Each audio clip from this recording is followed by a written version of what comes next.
Tiger Shroff Bollywood के एक ऐसे एक्टर जिन्होंने अपने एक्शन और अपनी बॉडी से ही अपने डेब्यू में स्क्रीन पर आग लगा दी थी। लोग उनके एक्शन के दीवाने हो गए थे और उनकी हर फिल्म सिर्फ उनकी बॉडी और स्टंट्स के लिए देखने जाया करते थे। लेकिन आज जब टाइगर श्रॉफ कोई एक्शन मूवी लेकर आते हैं तो वही लोग अब बोलते हैं कि ये फिर से आ गया उछल कूद करने। एक टाइम था जब टाइगर श्रॉफ ने हिट पे हिट दी थी, एक ब्लॉकबस्टर भी दी थी, लेकिन आज लगातार अपने करियर में फ्लॉप पे फ्लॉप दिए जा रहे हैं। क्या टाइगर श्रॉफ का करियर सच में खत्म हो गया है या फिर टाइगर श्रॉफ किसी तरीके से कमबैक कर सकते हैं? चलिए जानते हैं आज की इस वीडियो में टाइगर श्रॉफ की कहानी हीरो से जीरो तक। तो जैसा कि आप लोग जानते ही होंगे कि Tiger Shroff the great legendary actor Jackie Shroff के बेटे हैं। जैकी श्रॉफ का अपना टाइम का एक अलग ही ऑरा था, एक अलग ही टैलेंट था। भले ही उनकी कई सारी मूवीज उतना अच्छा काम ना की हो बॉक्स ऑफिस पर, लेकिन फिर भी वो लोगों की दिलों में जगह बनाने में कामयाब हुए हैं। उनका जो ऑरा था, उनके जो डायलॉग डिलीवरी का स्टाइल था, उनका जो फैशन था, वो काफी ज्यादा लोगों को पसंद था। इसीलिए जैकी श्रॉफ आज भी काफी ज्यादा रिलेवेंट है इंडस्ट्री में। तो ऑब्वियसली टाइगर श्रॉफ भी यहाँ पे नेपो किड थे, तो उनको आसानी से उनकी पहली मूवी ऑफर हो गई और वो मूवी थी हीरोपंती।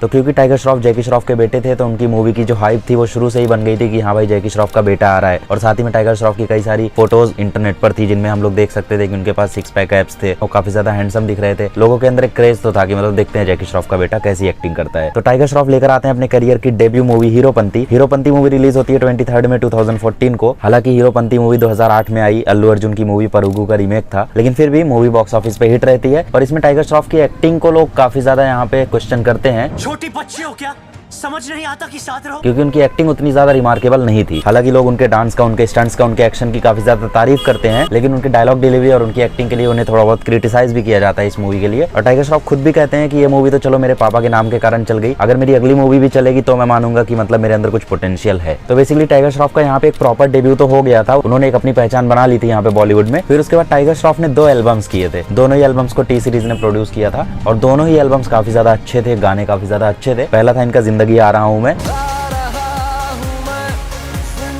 तो बेसिकली जिंदगी आ रहा हूँ मैं अगर आपको नहीं पता है तो ये 1984 में आई मशाल मूवी में था।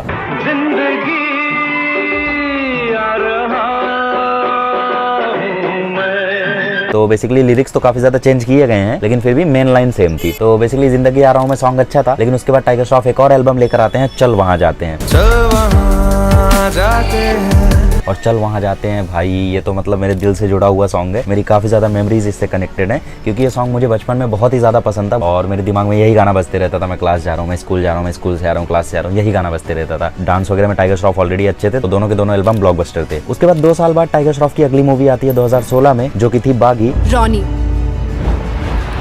वो भी बागी भी रीमेक थी 2004 में आई मूवी वर्षम का, लेकिन फिर भी बागी मूवी बॉक्स ऑफिस पे सक्सेसफुल होती है और ये मूवी हिट हो जाती है। और यहाँ से टाइगर श्रॉफ का जो करियर था वो एकदम बढ़िया से चल रहा था, क्योंकि टाइगर श्रॉफ ने अपने करियर की पहली दोनों ही मूवीज को क्लीन हिट दे दिया था। उसके बाद थोड़े ही गैप में उनकी अगली 2 मूवीज आई, फ्लाइंग जेट और Munna Michael. Flying jet release हुई थी 2016 में और मुन्ना माइकल रिलीज हुई थी 2017 में। हालांकि दोनों एक नए टाइप की मूवी थी, दोनों के दोनों मूवीज रीमेक नहीं थी, यहाँ पे ओरिजिनल आइडिया पर बेस्ड थी, लेकिन फिर भी मूवी बॉक्स ऑफिस पे चलती नहीं है और दोनों के दोनों मूवीज ही हो जाती है फ्लॉप। लेकिन इन दोनों मूवीज का टाइगर श्रॉफ के करियर पर कुछ खासा फर्क पड़ा नहीं था, क्योंकि टाइगर श्रॉफ ऑलरेडी अपना नाम बना चुके थे। फिर उनकी अगली मूवी आती है बागी 2। बागी 2 मूवी रिलीज होती है 2018 में और ये मूवी होती है सुपर हिट। और अगर मैं सच बताऊं तो मुझे बागी 2 और बागी 3 में से मुझे बागी 2 ही सबसे ज्यादा अच्छी लगती है। लेकिन फन फैक्ट के लिए अगर मैं तुम्हें आज बताऊं तो सलमान खान ने भी एक बागी मूवी की थी अपने टाइम में, अगर आपको नहीं पता हो तो वो भी आप देख सकते हो, अच्छी थी क्योंकि उसमें खासा सीन है सलमान खान का। अच्छा चलो ओके। तो बेसिकली बागी 2 मूवी रीमेक थी, लेकिन फिर भी ये मूवी सक्सेसफुल होती है बॉक्स ऑफिस पे और टाइगर श्रॉफ एक बार फिर से अपने करियर के अच्छे पोजीशन पर आ जाते हैं। उसके बाद 2019 में उनकी अगली मूवी रिलीज होती है, जो की थी स्टूडेंट ऑफ द ईयर 2। ये 2012 में आई film Student of the Year का सीक्वल था। तो सब लोग ऐसा होप कर रहे थे कि भाई स्टूडेंट ऑफ द ईयर इतनी अच्छी थी तो स्टूडेंट ऑफ द ईयर 2 भी मूवी काफी ज्यादा अच्छी होगी। लेकिन क्योंकि मूवी की इतनी खराब स्क्रिप्ट थी, इतने खराब तरीके से कैरेक्टर्स को लिखा गया था, कोई डेप्थ नहीं थी, कोई खासा स्टोरी नहीं थी, तो ये मूवी बॉक्स ऑफिस पे पिट जाती है। लेकिन यहाँ से शुरुआत होती है टाइगर श्रॉफ के क्रिटिसिज्म की। इससे पहले तक लोगों को उनका एक्शन काफी ज्यादा पसंद था, लोग उनके डांस की काफी ज्यादा तारीफ करते थे, लोग उनके स्टंट्स को अप्रिशिएट करते थे। उन सभी के कारण उनकी जो एक्टिंग रेंज थी वो दब जाती थी। लेकिन इस मूवी के आने के बाद थोड़ा सा क्वेश्चन उठना शुरू हो गया था कि क्या टाइगर श्रॉफ सिर्फ एक उछल कूद करने वाले एक्टर हैं। लेकिन इन सभी क्वेश्चंस को स्लैम करते हुए टाइगर श्रॉफ अपनी अगली मूवी लेकर आते हैं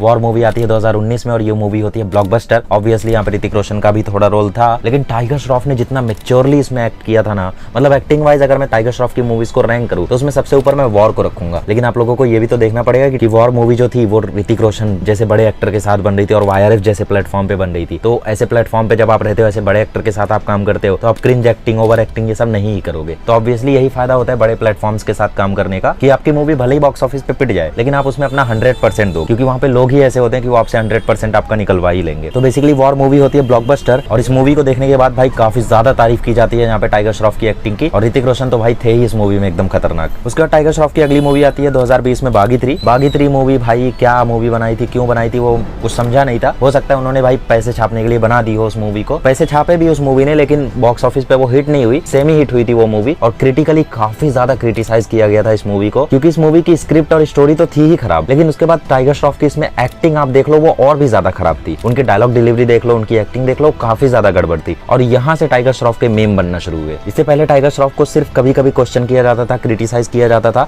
लेकिन इस मूवी के बाद टाइगर श्रॉफ के बहुत सारे मीम्स इंटरनेट पर वायरल हुए, और उसके बाद फिर टाइगर श्रॉफ का डाउनफॉल एक तरीके से शुरू हुआ। उसके बाद टाइगर श्रॉफ अपनी अगली मूवी लेकर आते हैं हीरोपंती 2, क्योंकि ये मूवी हीरोपंती का सीक्वल था, तो ऐसे चांसेस थे, टाइगर श्रॉफ को लग रहा था कि भाई ये मूवी काफी ज्यादा अच्छे से वर्क करेगी, लेकिन ऐसा होता नहीं है, क्योंकि ये मूवी और भी ज्यादा पुअरली रिटर्न लगती है। इसमें नवाजुद्दीन का कैरेक्टर, इसमें टाइगर श्रॉफ का कैरेक्टर, पता नहीं इन लोग क्या ही कर रहे थे। मतलब इससे अच्छा तो आप लोग जो हीरोपंती में दिखाए थे उसी कहानी से रिलेटेड कुछ दिखा दिए होते तो अच्छा होता। हीरोपंती 2 एकदम अलग ही जॉनर की मूवी थी, और इस टाइम बॉयकॉट बॉलीवुड, काफी सारी चीजें हेट वगैरह चल रही थी, नेपोकिड वगैरह की, तो इसी सबके वेव में हीरोपंती 2 भी पिट जाती है। 100 करोड़ का बजट था, आई गेस 18-20 करोड़ का कलेक्शन किया था, और मूवी डिजास्टर हो जाती है। उसके बाद टाइगर श्रॉफ अपनी अगली मूवी लेकर आते हैं Ganpat. Ganpat movie I think ये एक अच्छा आइडिया था, क्योंकि अगर आप लोग देखो तो कल की 2898 AD जो बनी है वो गणपत मूवी से ही इंस्पायर्ड है। ठीक है, मैं ऐसा नहीं बोल रहा हूँ देखो कि गणपत को कॉपी किया उन्होंने, हाँ हो सकता है उन्होंने अलग से सोचा हो, लेकिन कल की मूवी का जो आइडिया है वो गणपत मूवी में भी यूज हुआ था। लेकिन जो गणपत मूवी थी उसका VFX भाई इतना घटिया था, इतना घटिया था कि you can literally see green screen at some frames. तो भाई इससे तुम अंदाजा लगा सकते हो कि कितने घटिया VFX आर्टिस्ट उन्होंने हायर कर रखे थे। मतलब इतना डेडिकेशन नहीं है तुम्हें कि जिस मूवी में तुमने करोड़ों रुपए फूके हैं उस मूवी के VFX पर थोड़ा सा काम कर लो, इतने ज्यादा लॉस हो जाएंगे तुम्हारे, वो तुम्हें चलेगा। तो बेसिकली गणपत मूवी भी फ्लॉप होती है, और यहाँ फिर से टाइगर श्रॉफ को ट्रोल किया जाता है कि ये फिर से वही उछल कूद कर रहा है, अपनी बॉडी दिखा रहा है, इसके अलावा इसको कुछ आता ही नहीं है। उसके बाद उनकी अगली मूवी आती है बड़े मियां छोटे मियां अलॉन्ग विद अक्षय कुमार, और ये मूवी भी बॉक्स ऑफिस पे पिट जाती है, क्योंकि बड़े मियां छोटे मियां जो 1 आई थी वो एक अलग जॉनर की मूवी थी, वो थी कॉमिकल मूवी, और बड़े मियां छोटे मियां 2 जो इन्होंने बनाई उस मूवी में पता नहीं किस विलन को ले लिया था इन्होंने, पता नहीं भाई क्या स्टोरी लिखी थी इन्होंने, वो एक एक्शन मूवी थी। और उस मूवी के पिटने का जो सबसे बड़ा रीजन है वो आई थिंक टाइगर श्रॉफ नहीं अक्षय कुमार है, क्योंकि अक्षय कुमार का जो फेस वैल्यू है, मार्केट वैल्यू है, वो एकदम गिर चुका है, क्योंकि अक्षय कुमार ने इतना ज्यादा रिपीटेड मूवीज को कर दिया है भाई, इतनी ज्यादा मूवीज लेकर आ जाते हैं वो कि उनका कमबैक अब शायद ही हो सकता है भाई। कभी उनके करियर पर भी हम लोग एनालिसिस करेंगे, लेकिन क्योंकि उनका करियर थोड़ा सा बड़ा है so it will take time. तो बेसिकली अक्षय कुमार के ही कारण मुझे लगता है ज्यादा वो मूवी पिटी थी, लेकिन टाइगर श्रॉफ को भी सेम क्रिटिसाइज किया जाता है उस मूवी में। फिर उसके बाद टाइगर श्रॉफ की हमें कोई अलोन मूवी उसके बाद देखने को नहीं मिलती है। हालांकि सिंघम अगेन में उन्होंने एक कैमियो रोल किया था एज ACP सत्या, और उस मूवी में भाई तुम टाइगर श्रॉफ को अगेन देखोगे एक्शन करते। हालांकि जितना भी सीन था उस मूवी में टाइगर श्रॉफ का वो मुझे ठीक ठाक लगा था, लेकिन फिर भी आई थिंक डायरेक्टर से एक गलती करते हैं कि टाइगर श्रॉफ को ओवर एक्सपोज कर देते हैं उन लोग। मतलब जैसे मानते हैं भाई तुम्हारे पास बॉडी है, मानते हैं तुम एक्शन कर सकते हो, मानते हैं तुम स्टंट कर सकते हो, लेकिन अगर तुम उस चीज को ओवर एक्सपोज करोगे ना तो ऑडियंस उससे बोर हो जाएगी। देखो कोई भी चीज हो भाई, कोई भी चीज हो, अगर वो चीज लिमिट में है तो ही वो चीज अच्छी है। तो ये चीज आई थिंक गलत किया डायरेक्टर्स ने। उन्होंने सोचा भाई टाइगर श्रॉफ इसी चीज के लिए फेमस है तो उनसे यही चीज करवाते हैं पूरी मूवी में। ओके, तो यहाँ तक basically Tiger Shroff box office पे काफी ज्यादा स्ट्रगल ऑलरेडी कर रहे हैं। अब आई डोंट थिंक उनकी आने वाली मूवी से उनका कमबैक हो भी पाएगा या नहीं हो पाएगा। उनकी एक अपकमिंग मूवी है बागी 4, बट बागी 3 क्योंकि सेमी हिट रही थी तो आई डोंट थिंक लोग बागी 4 देखने जाएंगे, क्योंकि अगेन बागी 4 में वही एक्शन होगा, वही स्टंट होगा, और इस मूवी को भी रीमेक बताया जा रहा है, तो आई डोंट थिंक बागी 4 मूवी चलने वाली है। चल जाती है तो वेल एंड गुड भाई। तो ये बेसिकली फिल्मोग्राफी है टाइगर श्रॉफ की। अब हम लोग देख लेते हैं कि आखिर टाइगर श्रॉफ का डाउनफॉल हुआ कैसे। तो देखो उनके डाउनफॉल का सबसे बड़ा जो रीजन है वो यही है कि वो लगातार सेम रोल्स को करते गए। Unlike Ranveer Singh, unlike Ranbir Kapoor, unlike Vicky Kaushal, उन्होंने कोई चेंजेस नहीं किए अपने रोल्स में। मतलब बेसिकली टाइगर श्रॉफ हर मूवी में सेम लुक में आते हैं, हर मूवी में वो स्टंट करते हैं, हर मूवी में डांस करते हैं, हर मूवी में एक्शन करते हैं और चले जाते हैं। लेकिन वहीं आप अगर उनके टाइम के ही दूसरे एक्टर्स को देखोगे, जैसे रणवीर सिंह हो गए या फिर विकी कौशल हो गए, तो वो बेसिकली जो भी मूवी करते हैं ना उस मूवी के कैरेक्टर के डेप्थ में जाते हैं। मैं जल्दी रणवीर सिंह के भी ऊपर एक वीडियो लेकर आऊंगा। तो बेसिकली दिक्कत यही हुई टाइगर श्रॉफ के साथ कि वो सेम रोल्स को करते गए, सेम लुक में आते गए हर एक मूवी में। दूसरा सबसे बड़ा रीजन था कि उनकी एक्टिंग उतनी अच्छी नहीं है, और एक्टिंग के साथ साथ उनकी डायलॉग डिलीवरी भी कुछ खास नहीं है। मतलब वो जब डायलॉग्स बोलते हैं तो ऐसा लगता है हाँ भाई बोल रहा है, ठीक है। डायलॉग डिलीवरी मतलब जैसे राजकुमार साहब, चलो उतना ज्यादा आप नहीं जा सकते मुझे पता है, तो वन लाइनर जैसे सलमान खान बोल देते हैं वैसा बोल सकते हो, अजय देवगन की तरह बोल सकते हो डायलॉग, या अक्षय कुमार की तरह बोल सकते हो एटलीस्ट, लेकिन उतना भी नहीं कर पाते टाइगर श्रॉफ। और सबसे ज्यादा उन्हें किसी चीज पर काम करने की जरूरत है तो वो है एक्टिंग भाई। अपनी एक्टिंग पर तुम काम करो और अपनी एक्टिंग को इंप्रूव करो, क्योंकि जब तक तुम बढ़िया एक्टर नहीं बनोगे तब तक तुम्हारा काम नहीं होने वाला है। अपने लुक्स पे तुम ज्यादा दिनों तक नहीं टिक पाओगे, क्योंकि वंस अ लीजेंड सेड, आप जैसे दिखते हो वो रहेगा 1 मिनट 2 मिनट, 2 मिनट के बाद आप क्या करते हो। ओके, तो बेसिकली हमें अपनी एक्टिंग पर काम करना चाहिए। बॉडी वगैरह तो चलो ठीक है, बॉडी वगैरह कितने देर टिकेगी स्क्रीन पर, थोड़े ही टाइम, ठीक है। आफ्टर दैट आप कैसा एक्टिंग कर रहे हो वही मैटर करता है। थर्ड इनका रीजन था कि उन्होंने बहुत ही ज्यादा पुअर स्क्रिप्ट्स को साइन किया, और वो भी किसी भी डायरेक्टर पर उन्होंने भरोसा किया, ठीक है। जैसे अच्छे डायरेक्टर के साथ आप काम करोगे तो ही आपका करियर अच्छा जाएगा। अब यहाँ पे आप बोलोगे कि भाई जरूरी थोड़ी हर अच्छा डायरेक्टर अवेलेबल हो, हर अच्छा डायरेक्टर टाइगर श्रॉफ को अपनी मूवी मिले, लेकिन आप थोड़ा वेट कर सकते हो। 1 साल 2 साल में एक मूवी लाओ, 2 मूवी लाओ, कोई इशू नहीं है। हाँ, तुम्हें पैसे बनाने हैं, अक्षय कुमार बनना है तो भाई ठीक है फिर, लेकिन अगर तुम्हें लिटरली एक सुपरस्टार बनना है तो उसके लिए तुम्हें यही करना पड़ेगा, थोड़ा वेट करो, अच्छे डायरेक्टर्स के साथ काम करो, अच्छी एक्टिंग रेंज में जाओ और अच्छी स्क्रिप्ट वाली मूवीज को साइन करो। अगला जो रीजन आता है वो है भाई कनेक्शन का, ठीक है। टाइगर श्रॉफ बेसिकली ऑडियंस से कनेक्ट नहीं कर पाते हैं, क्योंकि मोस्ट ऑफ द ऑडियंस जो होती है ना वो ड्रामा पसंद करती है स्क्रीन पर, ना कि एक्शन वगैरह। ठीक है, चलो काफी लोगों को पसंद होते हैं, जो टीनेज में है, यंग एज में है, उनको पसंद होता है एक्शन, लेकिन जो ओल्ड एज में है, मिड एज में है, उनको क्या चाहिए भाई, थोड़ा सा स्क्रीन पर हमें ड्रामा दिखे, थोड़ा सा स्क्रीन पर कॉमेडी दिखे। उस चीज में टाइगर श्रॉफ फिट बैठते ही नहीं है, क्योंकि उनकी एक्टिंग ही उस लेवल की नहीं है। कहीं पर भी कोई इमोशनल सीन आएगा तो टाइगर श्रॉफ उसको पूरे कैपेबिलिटी से कर ही नहीं पाते हैं। इट्स इंपॉर्टेंट भाई कि टाइगर श्रॉफ अपनी एक्टिंग वगैरह इंप्रूव करें, तो उससे उनका कमबैक हो सकता है। लेकिन ये थे इनके रीजंस डाउनफॉल के पीछे, और कमबैक की बात आ ही गई है तो हम लोग बात कर लेते हैं कि टाइगर श्रॉफ कैसे अपना कमबैक कर सकते हैं। तो देखो, टाइगर श्रॉफ का डाउनफॉल अभी तक हुआ नहीं है आई गेस, क्योंकि अभी भी टाइगर श्रॉफ को मूवीज ऑफर होती रहेंगी, क्योंकि वो एक नेपो किड है, तो उनको आने वाले टाइम में 5-6 मूवीज मिलनी ही मिलनी है। जब अर्जुन कपूर को इतनी सारी मूवीज मिल सकती हैं, इवन अभी भी अर्जुन कपूर कुछ मूवीज पर काम कर रहे हैं, तो टाइगर श्रॉफ को क्यों नहीं। लेकिन फिर भी अगर उनको कमबैक करना है, अपना एक अच्छे लेवल पर जाना है, तो उसके लिए उन्हें ये 3 काम करने हैं। सबसे पहले उनको अच्छी स्क्रिप्ट वाली मूवीज को साइन करनी है। दूसरा, अगर उनकी अच्छी स्क्रिप्ट वाली मूवीज वर्क नहीं करती हैं, वो उतना ज्यादा बेटर नहीं कर पाते हैं, तो उन्हें थोड़े टाइम के लिए एक अल्टरनेट रोल पर जाना चाहिए। मतलब जैसे वो वॉर में थे ना, एक अल्टरनेट रोल पे, मतलब वो मेन लीड में नहीं थे, सपोर्टिंग रोल में थे, तो वैसा ही कुछ रोल उन्हें लेना चाहिए, क्योंकि उससे भी आप लाइमलाइट चुरा सकते हो। क्योंकि कई बार हमने ऐसा देखा है, जब साइड रोल जो होते हैं वो मेन लीड को ओवरशैडो कर देते हैं। जैसे एक बहुत ही फेमस मूवी है, उसके बारे में आप जरूर जानते होंगे, वो है डर। डर मूवी में शाहरुख खान ने सनी देओल को पूरी तरीके से ओवरशैडो कर दिया था। It's one of my favourite movie, मैंने इसको 31 बार देखा है। और एक मूवी थी नाम मूवी बेसिकली बनाई थी डायरेक्टर ने अपने बेटे के लिए, लेकिन उस मूवी में संजय दत्त पूरी तरीके से ओवरशैडो कर देते हैं मेन लीड को। तो ऐसी कुछ मूवीज होती हैं जिसमें सपोर्टिंग रोल वाला इतनी अच्छी लीड एक्टिंग कर देता है कि बेसिकली मेन लीड उससे ओवरशैडो हो जाता है। तो ऐसा कुछ सपोर्टिंग रोल चुनना चाहिए आई थिंक टाइगर श्रॉफ को,